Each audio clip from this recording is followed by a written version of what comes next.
할렐루야. 사랑하는 성도 여러분, 오늘도 복 있는 사람을 통해서 하나님의 말씀을 묵상하기를 원합니다.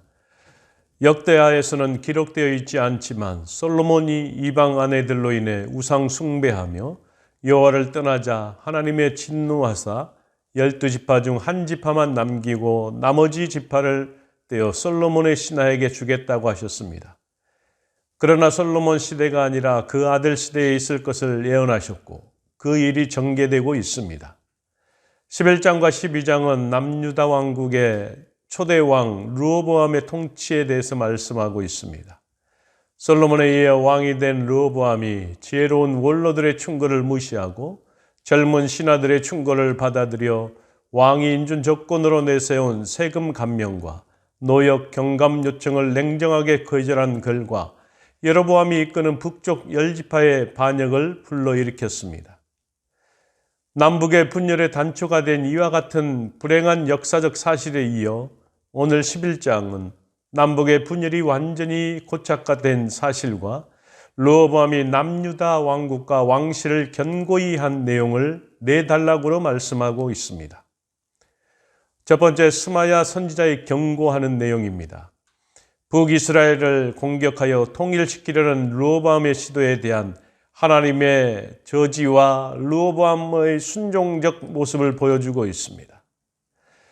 북쪽 10지파의 반역을 응징하기 위하여 세겜으로부터 예루살렘으로 귀환하자만 자기의 통치권 아래 있던 남유다와 베냐민 지파의 군대 소집령을 내려 18만 명의 용사들을 모았습니다. 그러나 하나님께서는 선지자 스마야를 통하여 전쟁을 위해 올라가지 말라고 말씀하셨습니다. 형제와 싸우지 말고 각기 집으로 돌아가라고 명령하셨습니다. 그리고 하나님의 말씀에 순종하고 반역에 대한 응징을 포기하고 군사들을 해산했습니다. 오늘 그것이 1절의 말씀입니다. 르호보암이 예루살렘에 이르러 유다와 베냐민 족속을 모으니 택한 용사가 18만 명이라 이스라엘과 싸워 나라를 회복하여 르호보암에게 돌리려 하더니 4절입니다. 여호와께서 이같이 말씀하시기를 너희는 올라가지 말라. 너희 형제와 싸우지 말고 각기 집으로 돌아가라. 이 일이 내게로 말미암아 난 것이라 하셨다 하라. 하신지라. 그들이 여호와의 말씀을 듣고 돌아가고 여로보암을 치러 가던 길에 되돌아왔더라. 아멘. 여기서 르호보암의 순종에 주목해 볼 필요성이 있습니다. 당시 상황에서 르호보암이 하나님의 말씀에 순종하는 것이 과연 쉬운 일이었는가 하는 것입니다. 결코 쉬운 일이 아니었을 것입니다. 북쪽 10지파의 반란을 진압하지 않으면 어떻게 되는 것입니까? 아버지 솔로몬에게 주셨던 찬란한 왕국의 영광이 자취를 감추게 될 지경에 놓이게 된 것입니다. 한 지파를 다스리는 왕으로 전락한 것이기 때문입니다. 또한 분열 왕국의 아픈 상처를 남긴 왕으로 영원히 기억될 것이기 때문에 그렇습니다. 그럼에도 불구하고 르호보암은 하나님의 말씀에 순종하여 북쪽 지파와의 전쟁을 포기함으로 어리석은 처신을 한 사람으로 비춰질 수 있을 것입니다. 그러나 동족 상전의 비극을 막고자 하셨던 하나님을 경외하는 사람으로 또한 하나님의 주권을 인정하는 사람으로 비춰지고 있습니다. 사랑하는 성도 여러분, 사람의 가치 기준과 다수의 의견을 따르기에 앞서서 어떤 고통과 희생을 치르더라도 하나님의 뜻이 무엇인지 깨닫고 그 뜻을 따르는 사람들이 될 수 있기를 원합니다. 두 번째 단락입니다. 유다와 베냐민 지파의 각 성읍을 요새화했습니다. 여로보암이 북쪽 10지파를 떼어 북왕국 이스라엘을 세우고자 르호보암이 북왕국과 애굽의 침략에 대비하여 국경 성읍을 요새화했습니다. 르호보암이 요새화한 성읍은 모두 15개로 유다 지파 영토에 있었고 예루살렘을 주변으로 위치한 성읍들이었습니다. 르호보암은 이 성읍들을 요새화한 후 각 성읍마다 책임자를 두고 무기와 식량을 저장해 두었습니다. 이는 르호보암이 북이스라엘을 적으로 간주하기보다는 동쪽으로 간주하였음과 아울러 그의 방비성 건축이 서쪽과 남쪽의 이방 민족의 침입을 대비한 것이었다라는 것입니다. 오늘 5절 말씀에 보면 르호보암이 예루살렘에 살면서 유다 땅에 방비하는 성읍들을 건축하였으니 12절입니다. 모든 성읍에 방패와 창을 두어 매우 강하게 하니라. 유다와 베냐민이 르호보암에게 속하였더라. 아멘. 우리도 항상 대비하기 위해 신앙의 방비성을 많이 쌓아야 할 것입니다. 진리를 분명히 알고 의와 복음으로 무장함으로 흔들리지 않는 믿음 가운데 구원의 확신을 가질 수 있도록 성령의 전신갑주를 입어야 할 줄로 믿습니다. 세 번째 단락입니다. 북이스라엘 제사장과 레인들이 남유다로 내려와 예루살렘 성전 중심으로 바른 신앙을 추구했다라는 것입니다. 이스라엘 모든 남자는 1년에 3번 6월절, 7절절, 장막절에 예루살렘 성전을 방문해야 했습니다. 남북이 분열된 상황 속에서 여로보암은 북쪽 지역에서 예루살렘 종교를 치워버리기 위해 레인들을 해임하여 제사장 직분을 행하지 못하게 했고, 뿐만 아니라 여러 산당, 순념소 우상, 송아지 우상을 만들고 여로보암이 제사장을 뽑아 세웠습니다. 그래서 북쪽에서 사역하던 제사장과 레인들이 예루살렘으로 이동했으며 하나님을 경외하는 사람들이 남쪽으로 내려왔던 것입니다. 그들은 모든 재산을 포기하고 예루살렘 성전 중심의 바른 신앙을 선택했다라는 것입니다. 예루살렘으로 모여든 레인과 제사장, 백성들로 인해 3년 동안 르호보암의 왕권이 견고하게 되는 계기가 되었던 것입니다. 오늘 13절 말씀에서 이렇게 기록하고 있습니다. 온 이스라엘의 제사장들과 레인들이 그들의 모든 지방에서부터 르호보암에게 돌아오니 14절입니다. 여로보암과 그 아들들이 그를 해임하여 여호와께 제사장 직분을 행하지 못하게 하고 15절입니다.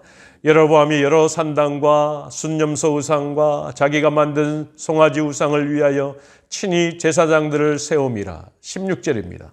이스라엘 모든 지파 중에 마음을 굳게 하여 이스라엘의 하나님 여호와를 찾는 자들이 레위 사람들을 따라 예루살렘에 이르러 그들의 조상들의 하나님 여호와께 제사하고자 한지라. 아멘. 여로보암이 이처럼 하나님을 버리고 우상 숭배의 길로 행한 이유가 무엇입니까? 여러 가지 이유가 있을 수 있겠지만 그는 하나님보다 사람을 더 두려워했다라는 것입니다. 당시 다윗 왕조에 대한 감정이 좋지 않은 북이스라엘 사람들이 르호보암을 반역하여 여로보암을 왕으로 추대했기 때문에 그렇습니다. 그렇기 때문에 그는 사람을 더 의식하고 두려워했던 것입니다. 여로보암은 하나님을 경외하기보다는 민심을 잡기 위해 사람들의 눈치를 보아 우상 숭배 정책을 취했던 것입니다. 반면 제사장과 레인들은 신앙을 위해 자기의 모든 소유, 심지어 자기 생명까지도 기꺼이 버릴 각오로 예루살렘으로 이주해 온 것입니다. 마찬가지로 이런 각오와 결단이 없이 결코 하나님께 합당한 신앙에 이를 수 없을 것입니다. 우리도 결단할 때 결단할 수 있는 능력을 소유할 수 있기를 주의 이름으로 간절히 축원합니다. 네 번째입니다. 르호보암이 수많은 자식을 낳음으로써 그의 왕실과 나라를 더욱 강성하게 했습니다. 아내 18명, 첩이 60명, 아들 28명, 딸이 60명의 대가족을 거느렸습니다. 하나님은 다윗과 언약에 따라 르호보암을 강성하게 하셨습니다. 그리고 르호보암은 여러 아들들 중 아비야가 르호보암 후사가 되었습니다. 아비야의 어머니 마아가를 르호보암이 다른 처와 첩들보다 더 사랑했기 때문에 그렇습니다. 아비야는 어머니로 인해 후사가 될 수 있었던 것입니다. 오늘 21절 말씀에 보면 르호보암은 아내 18명과 첩 60명을 거느려 아들 28명과 딸 60명을 낳았으나 압살롬의 딸 마아가를 모두 첩보다 더 사랑하여 22절입니다.